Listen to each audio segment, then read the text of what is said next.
Hello there. Welcome back to the Steel City Sports Podcast. Today we're going to be talking about the AFC South. So I think this is definitely the weakest division out of the three we've talked about so far. We did the North and the East already, and I think those divisions are much more interesting than this one. I think there's a clear number one team in this division, so let's get into it now. In at number 4, we have the Houston Texans. I don't think this should be that big of a surprise to most people. Last season, I went in thinking Houston was going to be the worst team in the NFL.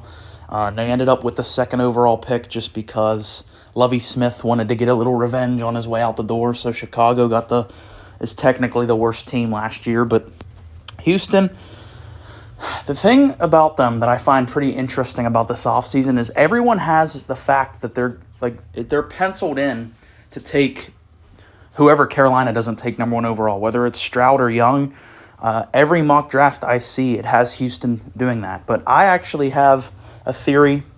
I don't know if it's going to happen, but I think there's actually a good chance that the Texans either trade that pick or take a defensive player at 2 because they just hired a defensive head coach. He's clearly going to prioritize building up the defense. So that's one thing. And also you got to keep in mind, next year, there's 2 generational talents in the draft, and some people feel that the quarterbacks in this draft are good, but not generational level. You know, you have Caleb Williams and Drake May in next year's draft.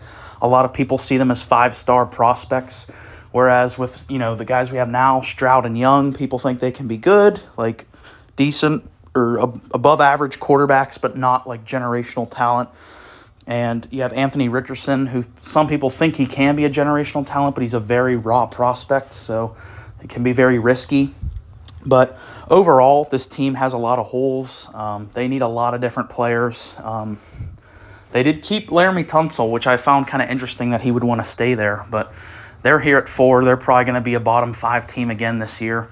But if they do take Stroud or Young, they're going to be interesting for sure. So in at number 3, we have the Indianapolis Colts, who I think have a chance to be just as bad as Houston, but ultimately the fact that they have some still really good pieces with Shaquille Leonard, DeForest Buckner, Quentin Nelson, who they're all relatively young players.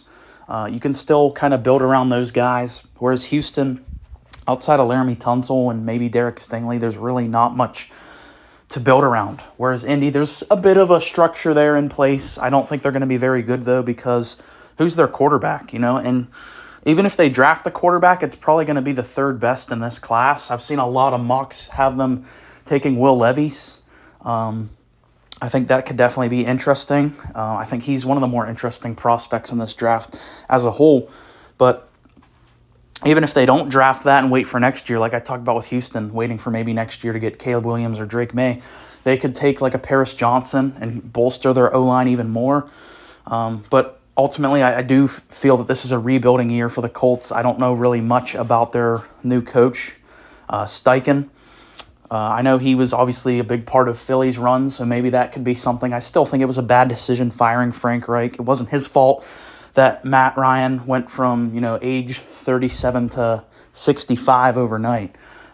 They're another team also that's been mocked or rumored a lot in the Lamar Jackson sweepstakes, so that's another thing to monitor for them. But as of right now, as their roster stands, I could see this being a 5 to 6 win team. Their offense is very limited. They have good players on defense, but ultimately just not enough firepower to compete in today's league. And at second place, we have the Tennessee Titans. This is another team that I'm just not very confident on. If you've listened to me long term, you know that last year I was never a fan of the Titans. Even the year before that, when they were the 1 seed, I was never a fan, and they lost their first playoff game that year anyways. So this team, I think, is very much so elevated by their head coach, Mike Vrabel. He's a top 10 head coach in the NFL, and I think he covers up a lot of the glaring flaws with this team. And it pains me to put them around 7 wins, but I think that's kind of where they are, just because I'm a really big fan of Derrick Henry, but I think you're starting to see some cracks in the foundation. We all knew it was a matter of time with Derrick Henry, just the level of physicality he plays at. I just don't think that level of play was sustainable. Not saying he's bad or washed or anything. He's just not the type of player who can carry an offense like he once did, just a couple years ago. Ryan Tannehill, was hurt for a lot of last year. Even if he comes back, I think he's pretty much on the way out. There's a reason why they drafted Malik Willis last year, and I still don't know how I feel about Malik Willis because he didn't really show much in his rookie year, like really nothing at all for me to look positively at. Even like Justin Fields' rookie year, he didn't light the world on fire, but I saw glimpses of stardom, and now in his second year, I think he looked really, really good. With Malik, I didn't even really get any flashes of greatness from Malik. I know he didn't play much, but I didn't even get a moment with him. And it's kind of tells you something that they chose to have Josh Dobbs be their starter once Ryan Tannehill was out. So even with Tannehill back, like I said, I think maximum they're winning 8. I think 7's a lot more reasonable. This is just not a great roster. And again, going back to how Vrabel elevates this team, I think their defense, personnel-wise, is not good, and it has not been good for a long time. Again, Vrabel's just been able to really coach them up, but you can't keep getting away with it, you know? I thought last year was kind of revealing because the year prior, like I said, they were the 1 seed. Then, they started to slow down, and then this year I think you're going to see the full-on crash for the Titans, and they're probably going to have to enter a little bit of a rebuild, but as long as they have Vrabel, they're going to be fine long-term because he's great. And at number 1, I think the clear favorite in this division is the Jacksonville Jaguars. They have a once-in-a-lifetime generational talent at quarterback, Trevor Lawrence, who I think you can probably make the case that he's a top 5 quarterback in the NFL right now, just given what he did in his second year. I'm a really, really big fan of Doug Peterson. Look at how he turned around the Jags franchise. I mean, Lawrence's rookie year was such a disaster that it really could have set them back years in terms of their timeline just because of how much of a disaster Urban Meyer was at head coach.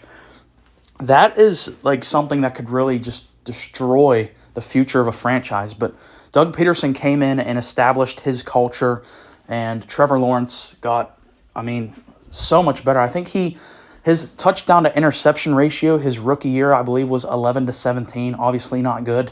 And then this past year it was 32-8. That is a complete 180 or 360 or 180. My bad. But yeah, and also outside of Lawrence, this is a pretty damn good roster as well. You look at the receiving core, I think is really coming along. Christian Kirk, I thought initially when they gave him that big deal was kind of a head scratcher, but I think after this past year, he really proved he can be worth that. And people forget that they got Calvin Ridley from the Falcons for basically nothing. Calvin Ridley is a really, really good receiver in the NFL, a Pro Bowl level receiver, and he's going to fit in nicely, probably be the number 1 for them next season. And their run game's developed well with ETN. The O-line is not incredible, but it's a solid O-line. And then the defense is, I think, criminally underrated around the league just because, obviously, when you talk about Jacksonville, Lawrence gets all the praise, Doug Peterson gets all the praise, but the defense is really coming into its own here. Trayvon Walker, obviously the first overall pick last year. I think that was a glaring mistake. Imagine if they had Hutchinson. I think Hutchinson was the clear number 1 overall pick, and I don't know why they changed their mind at the last minute, but it's not the biggest deal in the world because Walker is still a good player. But yeah, I really like this Jacksonville team. They're fun. You got to look back to the playoff game. They were down, I can't even remember, was it 24-0 at the half, and then they came back to win. And Lawrence, it just shows his poise to stay in that game whenever you're, down that much and you've thrown 3 interceptions, 0 touchdowns, and then you flip that. Or was it 4 interceptions? I can't even remember. I think it was 4 interceptions, and then he threw the opposite in the second half, 4 touchdowns, 0 interceptions. So he's incredible. Can't wait to see them next year. So that's been it. Stay tuned. We're going to do the last division in the AFC, which is obviously the West, and then we'll be on to the NFC eventually. So thanks for listening. Please like and subscribe.